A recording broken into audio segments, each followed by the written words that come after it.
Hello, everyone. Welcome to the Testing Psychologist podcast, the podcast where we talk all about the business and practice of psychological and neuropsychological assessment.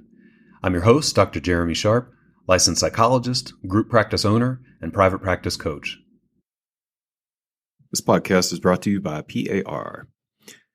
The Neuropsychological Assessment Battery offers the combined strengths of a flexible and fixed neuropsych battery. And now you can score any of the NAB's 6 modules on PAR iConnect, PAR's online assessment platform. Visit parinc.com/NAB. Hey folks, welcome back to the Testing Psychologist podcast. Today is a business episode and big episode for you EOS fans. I know that there are some of you out there who are following along with this implementation of the Entrepreneurial Operating System, or EOS, in our practice. This is, I'm kind of losing track, maybe the 10th or 11th episode in the series as I chronicle our journey through implementing the EOS framework in our practice. If you have not checked out the other episodes, just do a search for EOS and you'll find them. There's a lot of background and history, so it's a bit like jumping into a soap opera right in the middle. It might be tough to do so if this is your first episode. But I am talking today about the first step into our second year of EOS. This is talking about our annual 2-day retreat, which we completed a couple of months ago, depending on when this episode airs. And there's a lot to share here. 2 full days of EOS work and lots of changes in our practice as we continue to implement this system. Before I get to the episode, if you're a practice owner and you'd like some group coaching and support, I have mastermind groups at every level of practice development, beginner, intermediate, and advanced. You can get more info at thetestingpsychologist.com/consulting. All right, let's jump to my discussion of our 2-day annual retreat for EOS.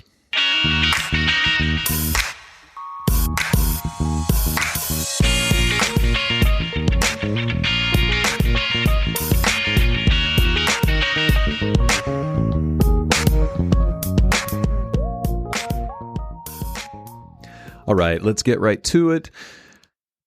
In the true spirit of EOS, I'm not going to beat around the bush and do a lot of fluff.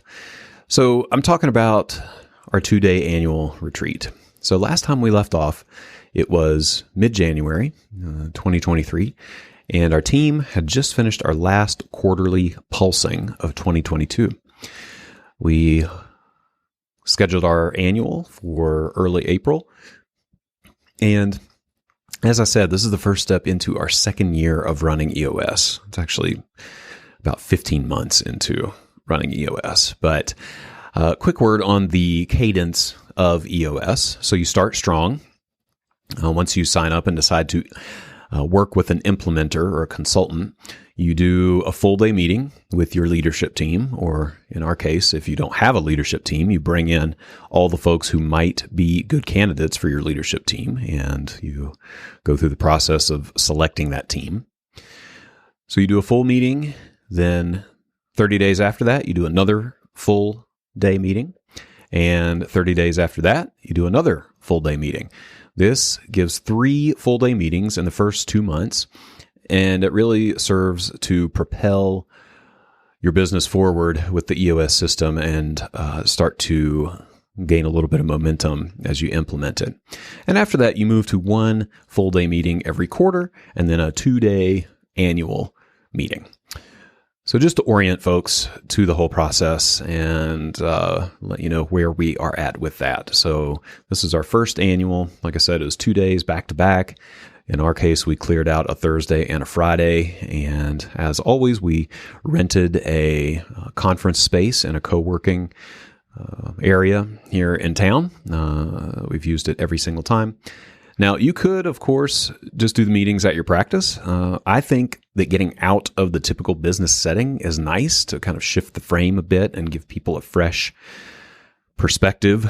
It's also nice. It does give it a little bit more of a, off-site retreat kind of feel. So we get lunch catered, we turn off our phones, we just zone in on business development. Heading into this annual meeting, I was very excited, as always. The longer that we do EOS, the more I look forward to these meetings. To have the team on board and sharing this leadership process is really indescribable. I didn't realize that I was carrying so much weight and responsibility in our practice and honestly not doing it well. And so it's been very encouraging as we implement this system. Spread the love, right? Spread the leadership love. This meeting was a little bittersweet, though. We lost our clinical director about a month before the annual retreat. She is resigning. And on one hand, I am absolutely supportive and glad that that individual made the right choice for themselves and their lives. And it gave us a chance to really tighten up as a leadership team here at this annual meeting. On the other, it is always hard to see someone leave, especially someone in such a key position and has been a part of our practice for many years, 5 or 6 years. So, parting is always hard. And there were some silver linings, I think, to this situation. So a little bittersweet coming into this annual, knowing that we had lost one of our leadership team members, and I was nonetheless very excited. So let's talk about the structure. The first day of the annual meeting is big picture stuff. Our consultant described it as a 30,000-foot view. So we started off by reviewing our prior year. We looked back at the goals that we set at the beginning of our EOS implementation, which was fascinating just to see what we thought was important back then and the targets that we set. We reviewed our prior quarter's numbers. So every meeting at EOS, you set a quarterly profit and revenue target. This was an interesting process for us because I had never really talked openly about the finances of our practice. And now I have the entire leadership team on board rallying toward these revenue and profit numbers. So we reviewed our prior quarter's numbers and we tried to figure out if we hit those numbers. In our case, we did hit the revenue number. We slightly missed the profit target. We were a little low. And we just did a review. We checked in. We wanted to see how we did. Now, EOS is huge on accountability. And I've talked about this before, but this is not a system where you go through and set goals and then they get lost. Goals or rocks or targets remain front and center in EOS. And our consultant holds our feet to the fire every time we come to these meetings, and he goes through the list of our goals and our targets, and we just have to say whether we hit them or not. There's no, like he says, storytelling allowed. We can't explain why or why not. It's just a yes or no, and I like that stark nature of the discussion. It's very concrete. We spent a lot of the day in what's called team health. So, for those of us in the mental health field, this is just like straight, simple team building stuff. The exercises were not complex. They were not incredibly deep or meaningful necessarily, just from a big picture standpoint.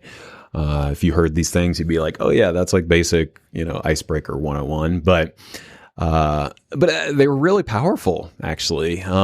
And a lot of this was based off of a book called The 5 Dysfunctions of a Team. If you have a leadership team or, any kind of team in your practice where you theoretically work together, I would highly recommend reading The 5 Dysfunctions of a Team. It's written by a guy named Patrick Lencioni. He's written several business books, and he writes these books in the form of a fable, which means, he uses a fictional story to illustrate nonfiction, in this case, business concepts. So pretty compelling and a very short read. I actually listened to it a couple of times just because I liked it. So 5 dysfunctions of a Team was the name of the book that we read. And some of those dysfunctions include lack of trust, avoidance of conflict, no accountability, not being on the same team, and no tracking of progress. So they're worded differently, but that's the general idea. And we did a couple of exercises to build our trust, essentially. So we just initially started off and answered a few questions about ourselves, things like the hardest part about growing up, our hometown, how many siblings we have, our first job, basic questions like that. But just the act of answering those questions and then sharing them with one another was deepening, even for a team that I would consider to be pretty connected already, both from just being in the mental health field, but also I think the personalities on our team are more prone to connection and depth than maybe some others. So this was helpful even for a team that, I've considered as pretty connected. We did a second exercise I think it's called the Johari Square. And the idea here is that everyone shared something that they appreciated about the other person and shared something that they would either like you to stop or start doing. So we went around the circle and say, if it was my turn, everyone would go in order and say one thing that they appreciated about me. We go all the way around, everybody takes a turn, and then we start back over, and each person shared something that they would like me to start or stop doing. So as you can tell, this is a little bit of a balanced exercise where, of course, you get some positive feedback, but then it also encourages your team to share some things that are more constructive. And so in my case, I got a lot of appreciation for being able to handle a lot and, being pretty efficient and productive.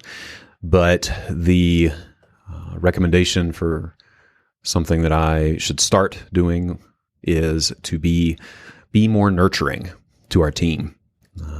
So it's the idea that I can get lost sometimes in just being focused on productivity or task management or concrete goals, things like that. And I could really open up and be a little more nurturing to our team. So, great feedback. It totally resonated with me. Of course, it is hard to get feedback anytime. I find that I have a love-hate relationship with constructive feedback where I desperately want it, but then it is super cringe and really hard when it happens. And so that definitely held true. But ultimately, our team, held the space, and I think we all got pretty valuable feedback through this exercise. So, like I said, these are relatively simple in the team building world, but they were super connecting, and we all walked away feeling more dialed into one another and felt like our team reached another level of depth. The next thing that we did was something called an organizational checkup. So this is a structured quiz of sorts that is built into the EOS model, and it has, 20 to 30 questions that just address each of the 6 key components of EOS. So that is vision, people, data, process, issues, and traction. You can find more on the EOS website, which is linked on the show notes. I'm not going to go into depth into each of those areas, but it, like I said, addresses each of those areas through some questions. It's a Likert scale where you get to rate different aspects of your business that correspond to these areas. So this was cool. We took an organizational checkup at the beginning of our work, and it was nice to compare our answers to the beginning of EOS. Things have changed a lot, and we are doing much better. We're doing much, much better. We were in the, success range of about 80%. So, our organization improved quite. I think back in the beginning, we were down around 30%. So, this was really cool. We've come a long way. But it also gave us a good insight into the areas that we are still struggling. And I think for us, we had some struggles with, or some gaps that remain with communicating our vision, having the right people in the right seats, and documenting our processes. So we're still working on those things. The next activity that we did was just a SWOT analysis. So if you're not, I don't know why you would be familiar with that, but if you are, it's strengths, weaknesses, opportunities, and threats. So it's an acronym, SWOT.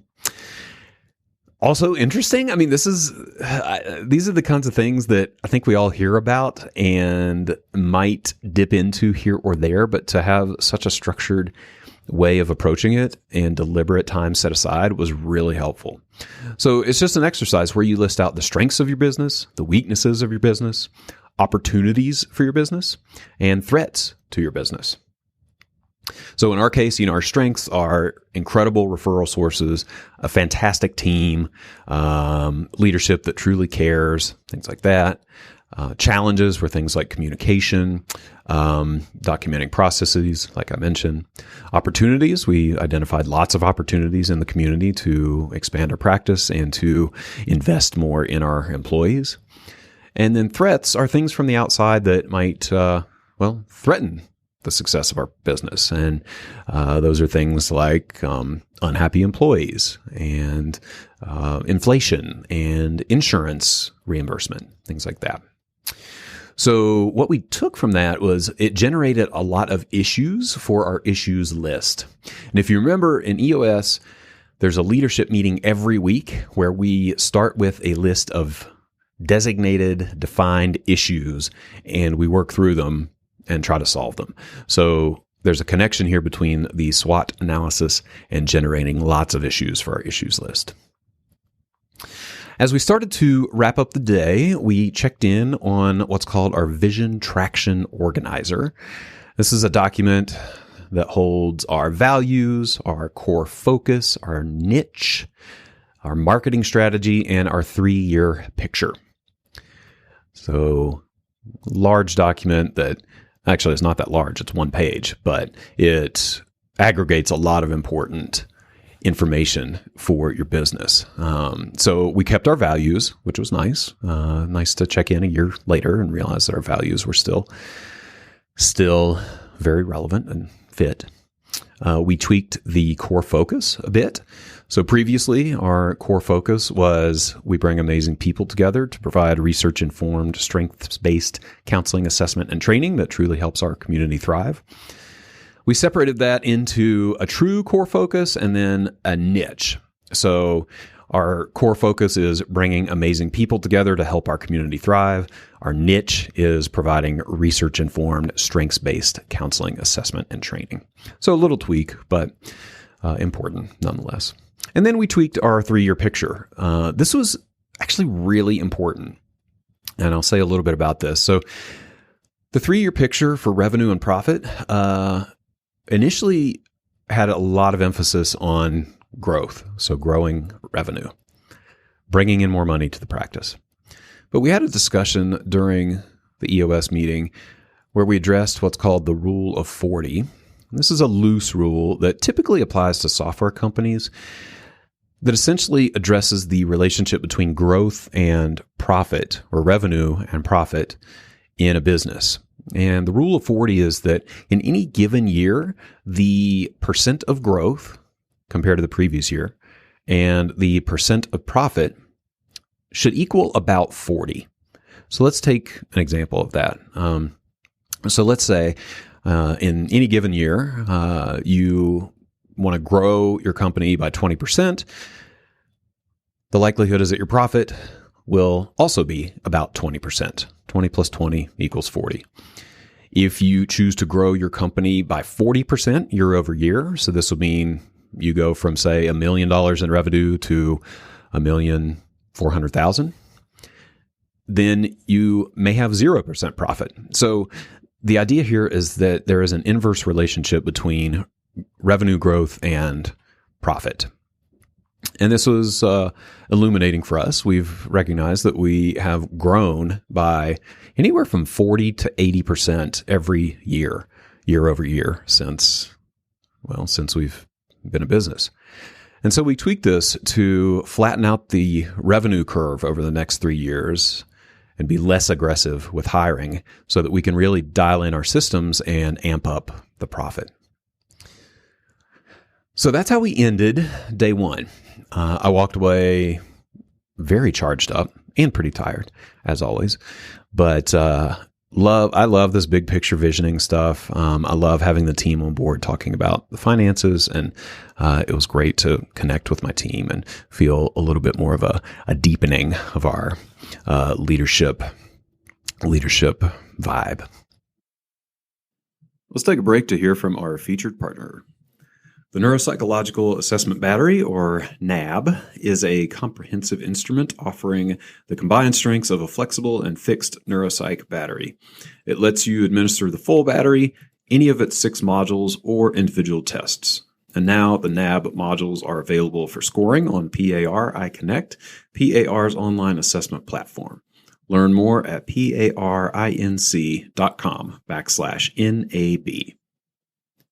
Let's get back to the podcast. So then we moved to day 2. We went home, we slept, we came back. And day 2 in the EOS annual cycle is more like a quarterly pulsing. So we got more into the nitty gritty and talked more details. So we reviewed our 3-year picture, confirmed that, that balance of revenue and profit was going to work for us, and we were all on board. We reviewed our issues list. We did what's called a keep, kill, combine. So we had a lot of issues on our issues list that were related to one another. So crossed off the ones that we didn't need, combined the ones that were very similar, and decided to focus in on, the issues that mattered most. We spent a lot of time on the 1-year plan. So this was just a revenue and profit plan for the following year. I know I just talked a lot about the revenue versus profit, and just in case anyone may not be tuned into that difference, when I say revenue, I mean top line revenue. This is just the amount of money that you bring into your practice. So it would be called gross revenue. People call it top line revenue, income. It's just, it's the money that you bring into your practice before any expenses are taken into account. So if you do 1,000 sessions a year at $100 per session, you make $100,000. That's your top line revenue. Profit, on the other hand, is like net income. So some people call it net income. Profit is the amount of money that's left over after all the expenses. So if you make $100,000 in a year, but you spend $95,000, then you have a 5% profit margin. You have $5,000 left over. You have to pay taxes on that, which eats up anywhere from 15 to 30%. So you end up left with, let's just call it $3,500, maybe $4,000. So anyway, difference between revenue and profit. So we dialed in the revenue and profit goals for the following year. Again, flattening the revenue curve a bit so that we can focus more on profit. We talked about our rocks for the quarter. So if you remember, rocks are the most important priorities, the house on fire items that absolutely have to get done in your business in the next 3 months, or the business will fail. That's a little bit of hyperbole, of course, but you get the idea. So we're supposed to identify the most crucial items to be working on for the next 3 months. In our case, we're pretty good at identifying rocks, but we struggle greatly with making them SMART goals. So you may have heard of SMART goals. SMART is another acronym, so many acronyms, that stands for specific, measurable, attainable, realistic, and timely. So we tend to identify rocks that aren't very easily measurable and sometimes aren't very specific. We've also struggled a little bit with realistic. So our focus was to identify rocks that were all of those things, like I said, especially dialing in the specific and measurable part. So let's see, I can give you an example of some of our rocks. And again, these are just the most important things that we need to accomplish over the course of the next 3 months in our practice. So in our case, we have company rocks. These are big picture for the practice, and then each individual typically has a couple of individual rocks as well, each individual in the leadership team. So our company rocks were to outsource our HR services. So the rock was research and decide on an outsourced HR component or an outsourced HR solution. We have a rock to hire a clinical director to replace the one who resigned by the end of the quarter. We have a rock to research and propose a new structure for compensation and benefits. So these are just some examples of rocks that we identified. And then on the individual level, some rocks that we identified were roll out a sliding scale, roll out a trainee satisfaction survey for our interns and postdocs. And let's see. Create and get feedback on an employee satisfaction survey. So these are just some examples of things that we identified as being particularly important in our practice for the next 3 months. So we defined our rocks, tried to make them smart. And then we spent a lot of time IDSing. So in the EOS world, IDS is an important acronym. It stands for Identify, Discuss, and Solve. And this is where the issues list comes in. We IDS, it's kind of a verb. We IDS everything on our issues list. We identify the issue, trying to get down to the core problem that we're trying to solve. We discuss the problem, and then we offer a solution. So EOS is big on not just talking. This is relevant for all leadership teams, but I think especially relevant for leadership teams in mental health. We can just talk about things. And this really forces us to get down to the core of the issue and propose a solution. And it really gets at the philosophy that not every solution is going to be perfect, but done is certainly better than perfect. So the idea is to identify some kind of solution, test it, and then adapt from there. So we spent a lot of time on two somewhat related issues. The first one is whether or not we will continue to support people in working in other venues, whether it be another practice or a university or a community agency. We spent a lot of time talking about whether that fits with our vision. We also talked about the possibility or a restructuring of sort of hours in our practice and how to create a plan for each clinician that is predictable and consistent and has clear expectations about work, how work is going to break down in terms of clinical hours versus administrative and leadership hours. We also spent quite a lot of time working through the responsibilities for the visionary and integrator roles. I'm the visionary in our practice, and the integrator is typically an individual who takes the vision of the visionaries, or takes the visions of the visionary, and actually makes them happen. So the integrator is more boots on the ground, detail-oriented, making things happen. What we found is that neither of us are really doing what we're supposed to be doing. I am still doing a lot of integrating in terms of daily functioning and kind of running the business. And our integrator was primarily just being our HR person more than anything else. And she's not happy with that. I'm not happy with doing so much day-to-day operation. So we made a real commitment, and we had a lot of discussion around how to pull me out of the daily operations so I could do more visioning and big picture, business development, and let our integrator truly integrate our practice and oversee our leadership team and get the HR stuff off of her plate. That's why we're outsourcing it. So what that meant very concretely is, as an integrator, she is taking over running our staff meeting. She is taking over a lot of our finances. She is going to be managing the leadership team, so doing more one-on-one check-ins with our leadership team more regularly. And there was one other responsibility that I cannot remember at this point. But the idea is that, theoretically, she is stepping into more of a, maybe you call it a director role, but that allows me to step out of day-to-day operation.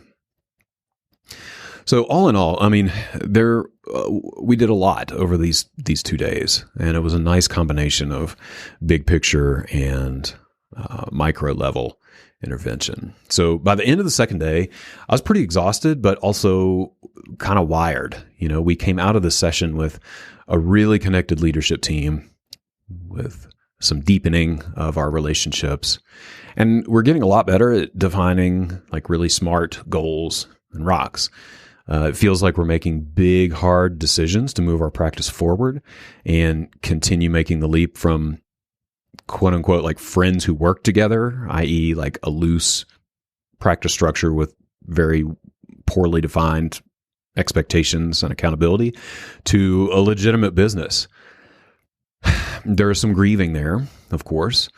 I think with the business vibe comes more structure and expectation, which creates the opportunity for people to be unhappy and potentially leave if they don't like the structure and expectations.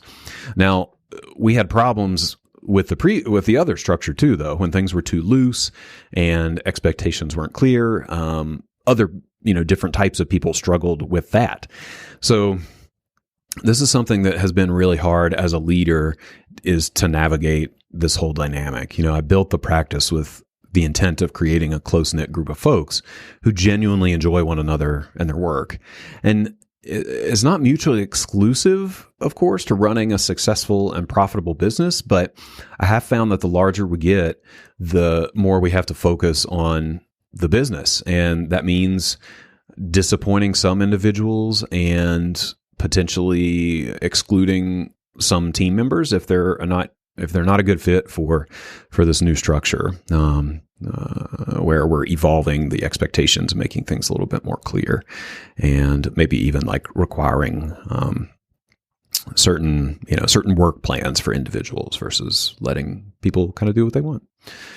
So anyway, I continue to wrestle with the EOS mindset, which puts the business over the people, not in a negative way necessarily, but it's the idea that you do what's best for the business versus what's best for individual people. That's really hard. That is really hard, especially when there's a close connection with many of my employees, and I don't like people to be upset or mad at me. So that's my work as a leader and something we're working through as a leadership team. But it's just becoming more and more evident as we grow and really try to dial in the business. That a big part of that is consistency and structure and expectation. So I'd love for you to join me next time for the update on our first quarterly pulsing of year 2. It's going to happen toward the end of June as we try to hit a higher profit margin and potentially roll out some new structures and policies and expectations for our staff. So stay tuned. And as always, thanks for checking out the podcast. All right, y'all. Thank you so much for tuning into this episode. Always grateful to have you here. I hope that you take away some information that you can implement in your practice and in your life. Any resources that we mentioned during the episode will be listed in the show notes, so make sure to check those out. If you like what you hear on the podcast, I would be so grateful if you left a review on iTunes or Spotify or wherever you listen to your podcasts. And if you're a practice owner or aspiring practice owner, I'd invite you to check out the Testing Psychologist Mastermind groups. I have mastermind groups at every stage of practice development: beginner, intermediate, and advanced. We have homework, we have accountability, we have support, we have resources. These groups are amazing. We do a lot of work and a lot of connecting. If that sounds interesting to you, you can check out the details at thetestingpsychologist.com/consulting. You can sign up for a pre-group phone call, and we will chat and figure out if a group could be a good fit for you. Thanks so much.